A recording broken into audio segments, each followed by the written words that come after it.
I was there, not in the front row, not behind the lawyers.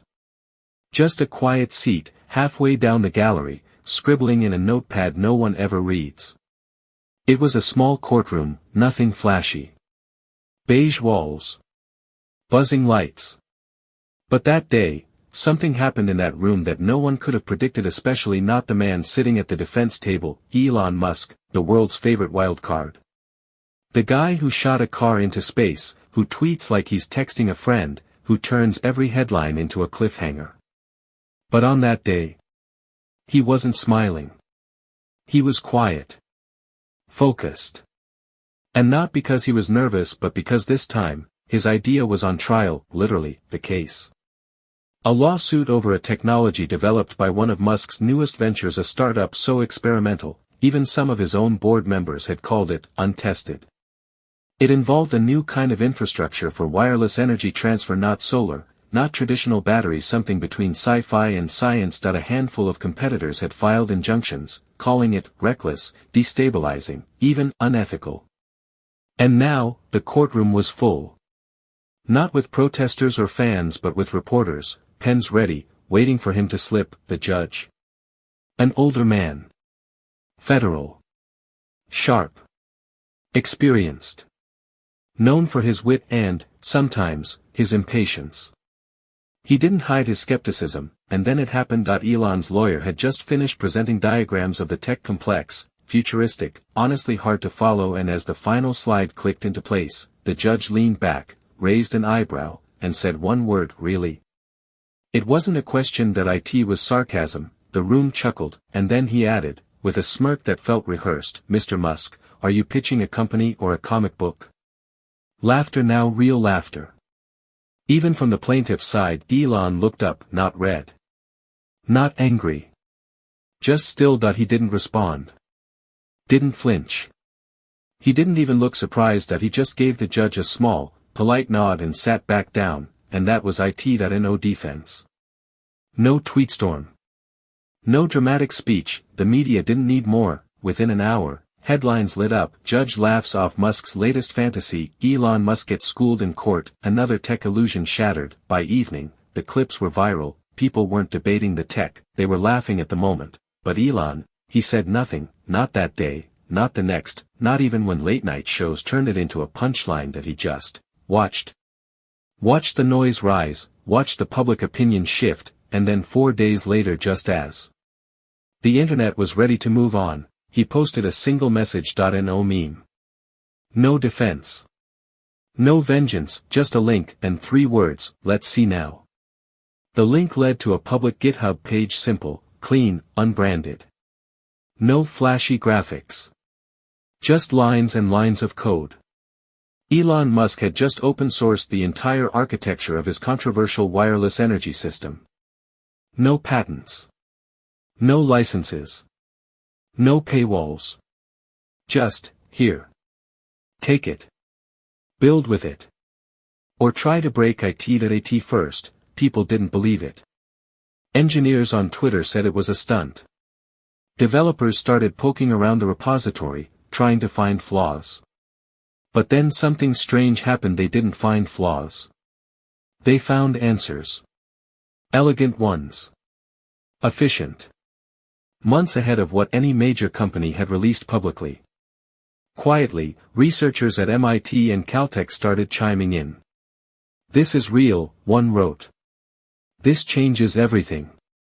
By the end of the first day, teams across Asia and Europe were already running simulations.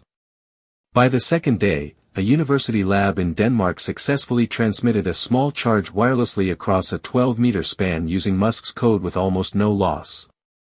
Headlines flipped. Fast.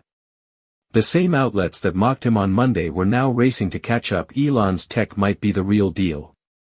Open source bombshell from Musk shakes energy sector. But here's where it got really interesting. Someone found something buried in a filing report. A tech journalist, probably bored, digging through investor records. Turns out, one of the most vocal opponents in the courtroom, one of the early plaintiffs trying to block Elon's rollout, had ties to a rival company. Nothing illegal on paper. But guess who showed up in that company's investor ledger? the judge, not as a direct shareholder. Not with his name stamped in bold letters. But through a family trust. Discreet. Quiet. Hidden just well enough, until now, and suddenly, that smirk in the courtroom didn't feel witty anymore. It felt compromised. Within hours, it was a headline, conflict of interest. Judge mocked Musk while backing rival tech. Elon stayed silent. Now the silence speaks louder. Elon still didn't gloat. Didn't comment. He didn't need to. The code was speaking. The industry was shifting. Startups were forming around his blueprint. A team in Nairobi announced a plan to power remote clinics using his design. A German firm scrapped 6 months of internal R&D and pivoted entirely to Musk's model. Even a major telecom company, one that once criticized his plan, quietly sent an email request to collaborate, and the judge, he released a statement denying wrongdoing. Said his investments were indirect, irrelevant. But the damage was done. People had seen the smirk. Heard the laugh. And then watched the same man's business interests shake beneath the weight of open code and public proof. The courtroom had been the stage, but Elon never needed applause that he built something bigger than a moment, that he built something that couldn't be mocked away. It was strange how fast everything changed. One day, Elon Musk was the punchline of a courtroom. The next, his code was running in 3 continents. But the most surreal part? He never said a word. No press conference. No interviews. Just that one GitHub post and 3 words, "Let's see now." And the world saw, the open source release wasn't just a PR move. It was a strategic earthquake. What Elon had given away wasn't just a framework. It was a fully functional, scalable system for wireless energy transfer, years ahead of anything public or private. It used a unique pulse-based modulation system that minimized energy loss across mid-range distances, with embedded feedback nodes that adjusted dynamically to weather, terrain, even local interference. Engineers described it as clean code written by someone with too much time and too much vision. The initial prototype, which Elon's company had quietly tested on private property in Texas, had shown promising results. But now, with developers around the world replicating it in real time, it was becoming undeniable. In Argentina, a rural co-op powered a series of emergency shelters using a modified version of the tech. In India, a non-profit integrated the system into mobile health units. By the end of the second week, even a major South Korean conglomerate announced it had shelved its in-house project to collaborate with the open energy movement. But that phrase open energy hadn't existed before Elon's post. Now it was everywhere. People weren't just copying his work. They were evolving it. Adding modules. Testing limits. Creating use cases he hadn't imagined. A group of grad students in Norway built a lightweight version for mountain rescue operations. A think tank in Morocco published an open-source optimization algorithm that cut energy drift by 14%. Musk didn't tweet about any of it. But he watched. And when a teenager in Kenya posted a video of his team charging school tablets via a DIY receiver powered by Elon's code, Musk quietly starred the repo. No comment. Just a quiet yes. Meanwhile, the court case. It fell apart faster than it had formed. When the story broke about the judge's indirect financial connection to one of Elon's competitors, media pressure exploded. The original lawsuit was officially dropped within a week, citing internal conflict. The plaintiff companies fell strangely silent. One of them scrubbed its social channels clean. Another tried to rebrand entirely, but public trust had shifted. People saw what had happened, a new idea mocked, ridiculed, and dismissed, not because it didn't work, but because it threatened someone else's stake in the status quo. And then came the backlash. Quiet but powerful, online forums exploded with comments. They laughed. Then they tried to block it. Then they lost. This is why you don't bet against builders. Musk said nothing. That's how you know it was real. Even among people who weren't normally fans of Elon, something changed. They may have rolled their eyes at his tweets, questioned his motives, doubted his ego. But this? This was something else. This was proof in code, and that started a deeper conversation, one that wasn't just about tech. What Elon had done challenged an entire culture of control. In a world obsessed with owning, licensing, and restricting innovation, he gave his away. Completely. Freely. No strings. And that made people nervous. Especially the people who'd built their empires behind closed patents. Suddenly, energy wasn't a monopoly anymore. It was an idea. A shared language. The open-source nature of the project meant any group, anywhere, could contribute, critique, or improve the system. No gatekeepers. No corporate bottlenecks. Just a collective stream of problem-solving. That IT wasn't chaos. That IT was evolution, decentralized and fast. But of course, not everyone was thrilled. Several traditional energy corporations released quiet statements, warning about unregulated systems, user safety, and the dangers of decentralized tech. They weren't wrong to raise those questions. But their timing was suspect. Especially when screenshots surfaced showing that some of the same companies had been investing heavily in lobby efforts to delay infrastructure funding for Musk's startup just months earlier. One headline summed it up perfectly: they laughed. He coded. Now they're lobbying. At the center of it all was Elon, silent, focused, still building. His team began working on second-generation receivers, smaller and more efficient. New materials. New use cases. But always, the same principle, open first. That's when something else happened. Something even Musk hadn't expected. A group of developers launched a decentralized voting protocol built on blockchain to manage and verify changes to the open energy system. It allowed communities to propose upgrades, validate them through peer review, and implement without central authority. No need for anyone, not even Elon, to approve it. That he responded in typical Musk fashion, a retweet with one word: perfect. The system was now truly beyond him. Then, weeks later, the final twist arrived. A leaked email from the now-retired judge. It wasn't scandalous. It wasn't explosive. It was human, sent privately to a friend. It read, "I underestimated him. I thought he was just another showman. I was wrong. He played the long game.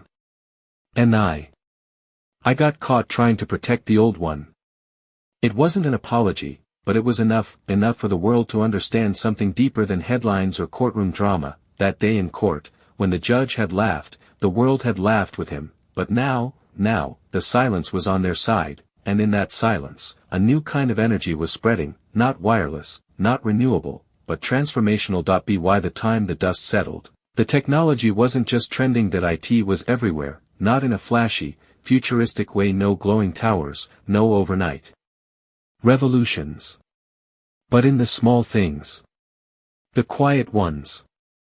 In neighborhoods that didn't usually show up on tech blogs or funding decks. A school in rural Colombia that had never had consistent power installed a rooftop array powered by one of Musk's public modules. A women's health clinic in Ghana lit its surgical wing for the first time without a diesel generator. In Siberia, a small startup built wireless charging stations for snow-clearing drones, using a modified version of Elon's coil frequency modulation system. The photos showed workers smiling in the frost, holding up homemade antennas like victory flags. None of these people had ever been in that courtroom. None of them had heard the judge's laugh, but now they were living the answer to it. That's when a strange thing started happening. Quietly, behind the scenes, even Musk's former critics, public ones, began to shift, some, subtly. A university dean who had once dismissed the technology as a thought experiment, now hosted a symposium on decentralized energy. A former energy lobbyist, now retired, posted an article titled, "Maybe we were afraid of the wrong things." Others, not so subtly. One of the original plaintiffs from the lawsuit went on record in an interview, saying, "Look, I didn't believe it. But I also didn't read it. That's on me." He paused. Then added, "He didn't just prove us wrong. He did it without trying to destroy us." That's the part one didn't expect. Because that was the most remarkable thing. Elon never gloated. Never mocked. Never used their names. He simply built, and let the world respond, and respond it did. within 3 months, over 4,000 independent projects had forked Elon's original code. Some failed. Some improved. Some became entire companies funded not by venture capital, but by small crowds, local governments, and in some cases, nothing more than word of mouth and passion. The tech spread not through domination, but through adoption.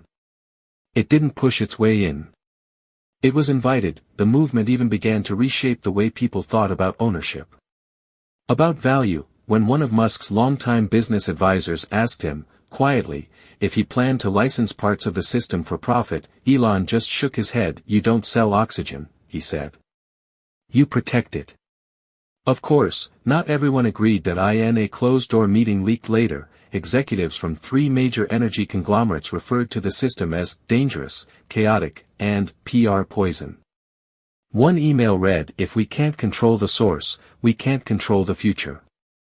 But by then, it was too late. The source was the future. Government started paying attention. Fast. India's Ministry of Energy held a summit on open infrastructure adoption.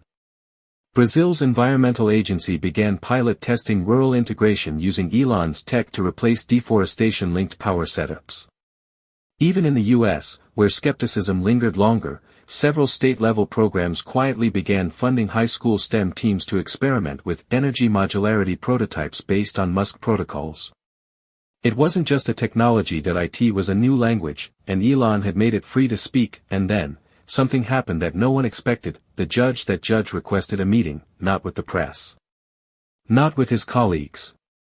With Elon, privately. Sources say Musk hesitated. For days. He didn't need it.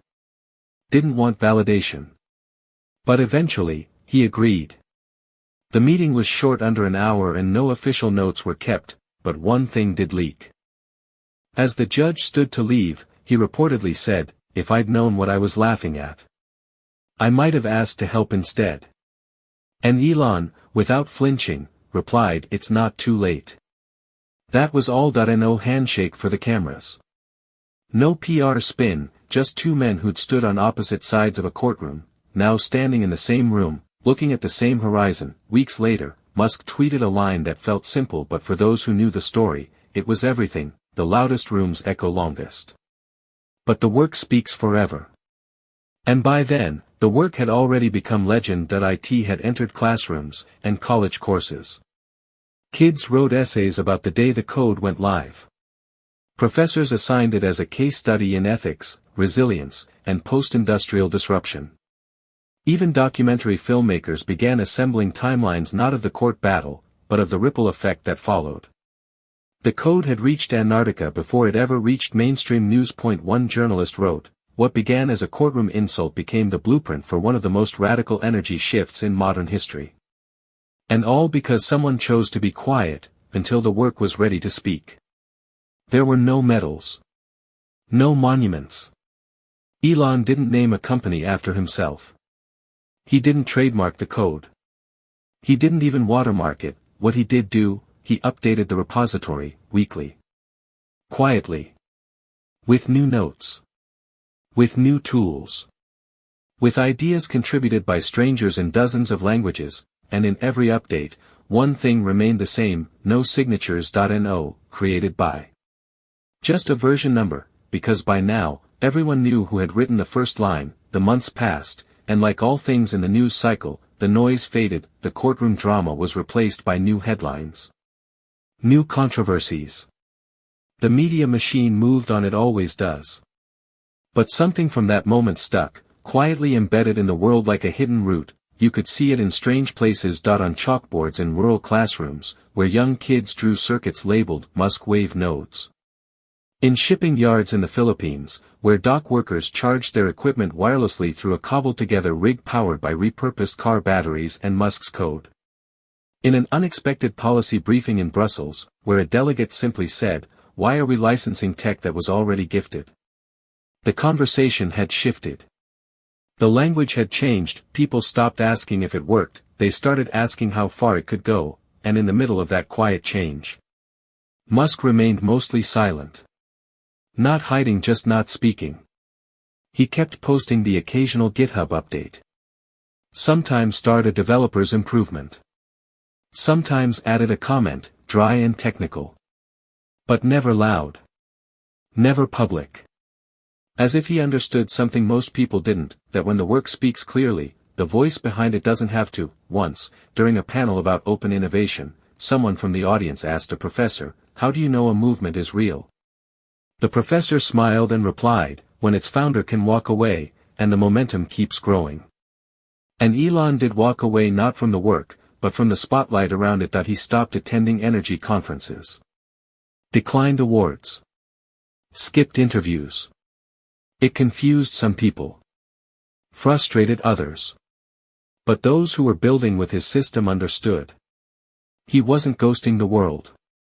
He was giving it space. Then, almost a year to the day after the courtroom moment, he did something unexpected. That he went back, not for a show.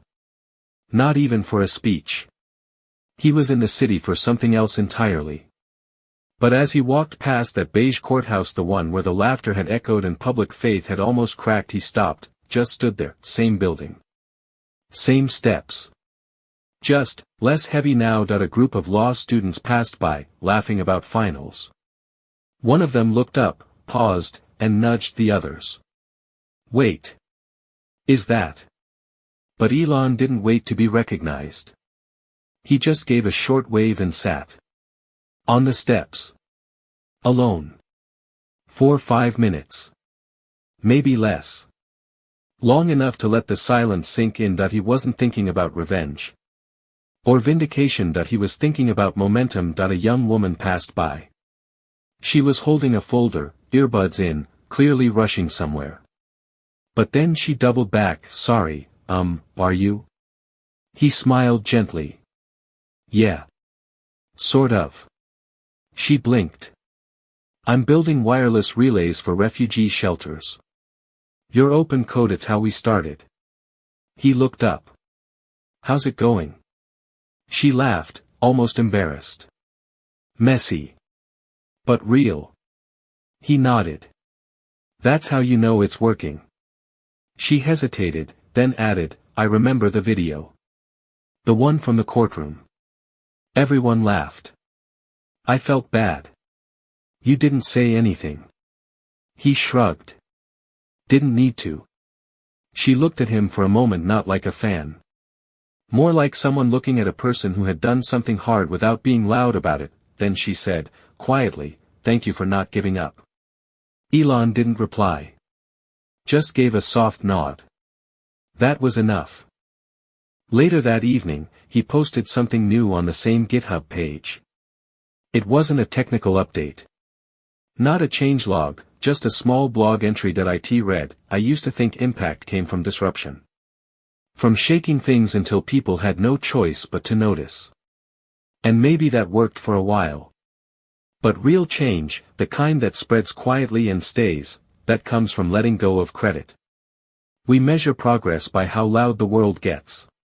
But maybe we should measure it by how little we need to speak. Then, at the very bottom, you can laugh at a person. But not at momentum." That line stuck with people. It ended up printed on the wall of a student lab in Cape Town. On a presentation slide at a UN Youth Summit. On the back of a DIY engineering zine in Indonesia, and no one ever had to ask who wrote it, they just knew. So the code kept living. The world kept moving. And somewhere beneath all the noise, a new kind of energy kept flowing, invisible, wireless, human, and the man who built it, he never returned to the courtroom again. That he didn't have to, because the silence he left behind was already speaking.